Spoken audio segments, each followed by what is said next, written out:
கிராமத்தில் கனமழை காரணமாக மழைநீர் வீடுகளுக்குள் புகுந்ததால் வசிப்பதற்கு தகுதியற்றதாக மாறிப்போன குடிசை வீடுகள். வருவாய்த்துறை மற்றும் ஊரக வளர்ச்சித்துறை சார்பில் 70க்கும் மேற்பட்ட பொதுமக்களை பள்ளிக்கூடத்தில் முகாம் அமைத்து தங்க வைத்து உணவு ஏற்பாடுகள் செய்துள்ளனர். மயிலாடுதுறை மாவட்டம் குத்தாலம் தாலுகா அரிவலூர் ஊராட்சி நடுத்தெருவில் 60க்கும் மேற்பட்ட குடியிருப்புகள் உள்ளன. இங்கு கடந்த 3 நாட்களாக பெய்த கனமழை காரணமாக 20க்கும் மேற்பட்ட வீடுகளில் உள்ள மழைநீர் புகுந்துள்ளது.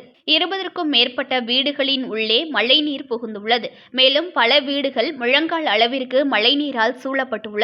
இதனால் அவ்வீடுகள் வசிப்பதற்கு தகுதியற்றதாக மாறிப்போன நிலையில் வருவாய்த்துறை சார்பில் 70க்கும் மேற்பட்ட மக்களை அருகில் உள்ள ஆதிதிராவிடர் நல பள்ளிக்கு அழைத்து வந்த வருவாய்த்துறையினர் அங்கு முகாம் அமைத்து தந்து அவர்களுக்கு தேவையான உணவு வசதிகளை காலை முதல் ஏற்பாடு செய்து தந்துள்ளனர்.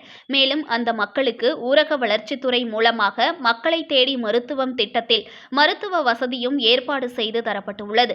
தங்கள் பகுதியில் வடிகால் வசதி இல்லாததால் ஆண்டுதோறும் மழைக்காலங்களில் இதேபோல் பாதிப்புக்கு உள்ளாவதாகவும், எனவே இப்பகுதியில் வடிகால் வசதியை ஏற்படுத்தி தருவதுடன் தங்களுக்கு கான்கிரீட் வீடுகள் கட்டித்தர வேண்டும் என அப்பகுதி மக்கள் கோரிக்கை விடுத்துள்ளனர்.